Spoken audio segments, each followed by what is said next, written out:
So let's talk for a second here about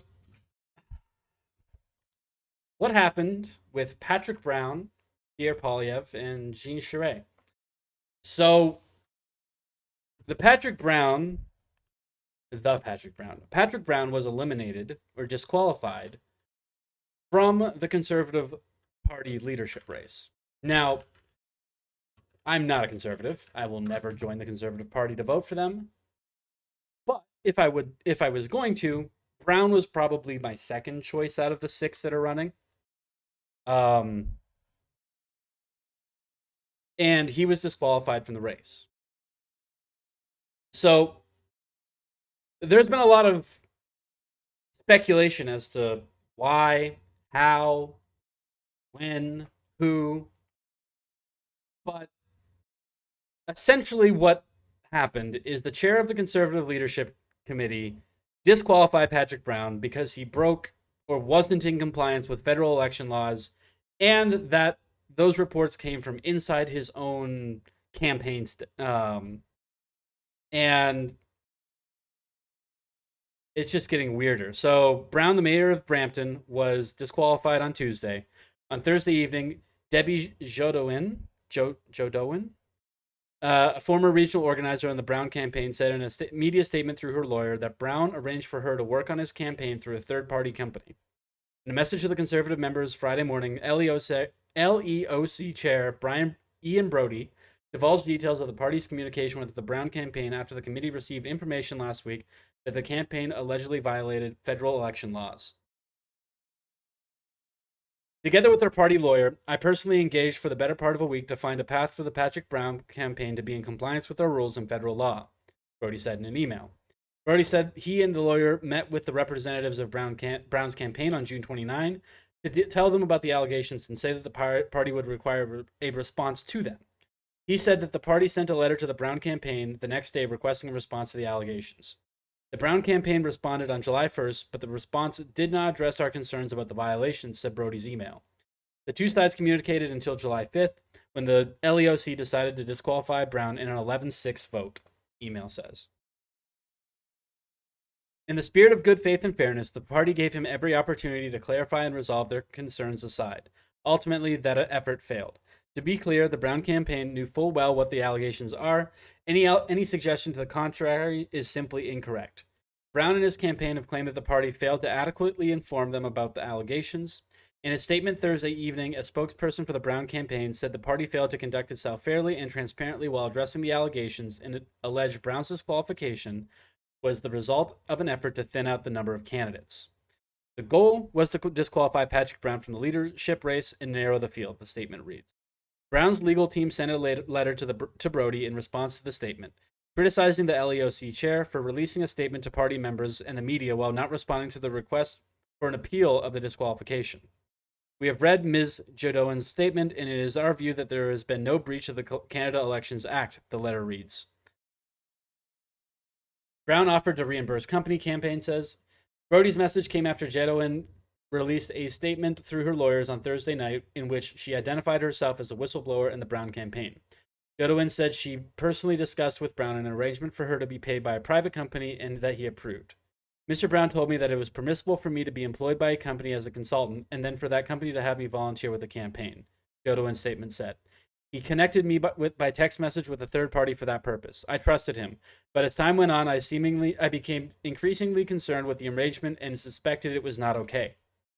Brown's campaign is still claiming the party did not offer full details of the allegation. Brown's campaign claims that prior to his disqualification, it identified Jodowin to the committee as a possible source of the allegation and that the committee never responded. A letter to Brown's campaign sent to the LEOC regarding Jodowin says that she approached Brown asking for employment with his campaign. The letter says Brown instead referred her to his friend for a job that Brown assumed volunteer work for his campaign would not be done on company time. Brown's campaign offered to reimburse the company that had paid Jodowin, according to the letter. So, I'll just finish this. The Commissioner of Canada Elections, the office responsible for enforcement and of compliance with the Canada Elections Act, confirmed Thursday had received information regarding the Brown campaign's alleged violations of the law. Liberal MP Adam Van Coverden has requested that election officials look into whether the Conservative Party benefited from the Brown's campaign's alleged wrongdoing. Brody said Brown could not continue to be a candidate given the gravity and credibility of the allegations. LEOC could not afford the risk of having a leadership candidate under the investigation of Elections Canada for breaking federal law, especially one that did not answer the questions we put forward to him to bring into compliance, Brody said. Brody said that he would like to share all the information the party has on the matter with members, but for legal reasons, he can't right now. 5 candidates remain in the Conservative leadership race. The party will announce the new leader in September. So this is a very basic top level view of the situation. And there's a lot of information here that is very important that I did not know. I didn't know that the whistleblower had actually come out publicly and declared themselves who they were. I also was unaware that the Liberals have asked for this investigation to continue or to go into Brown's wrongdoing. And so I would say that for the most part, I think that they probably did the right thing here. There has been some allegations, and let's just find it. Hold on, Patrick Brown, Pierre.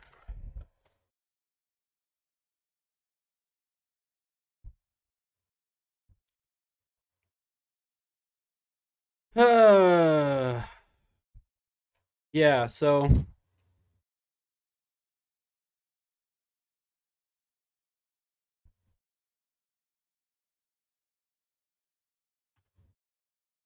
this is also an interesting poll that gives you a little bit of, it might shed some light as to why this happened, why the LECO actually forced this. Because they could have easily just let this go through the motions. Patrick Brown was not going to win the leadership race. I believe he was polling at like 8% polling Canada. It wasn't looking good for him even prior to this. But a large percentage of that vote going to Charest will help him. And there is a possibility that makes up enough of a difference to not have Pierre Poilievre be the leader. So, depending on what you think about that, depending on how you feel about that, you're going to have your own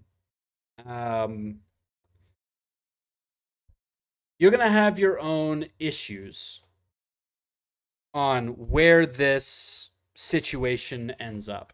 Was it explicitly political, or was the Conservative Leadership Council simply protecting the party? Well, if we look at, yeah, so here's I think the most recent one. Who do you find most appealing as the next CPC leader? Pierre Poilievre, 57%.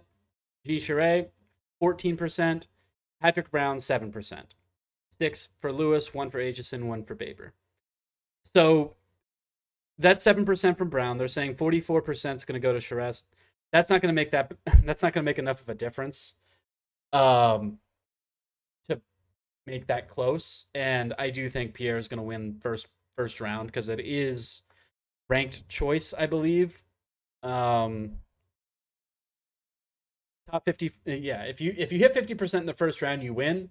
If you don't, then the lowest candidate is eliminated, and then it rolls up. So that's kind of how that works. I don't think Patrick Brown was going to win. I don't know exactly how well the organizing committee here operated. It feels kind of like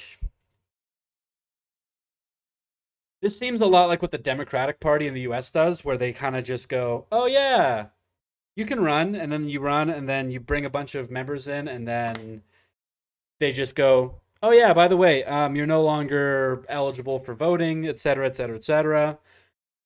And it's normally at these kind of candidates, it's candidates that are in that 5 to 10% range.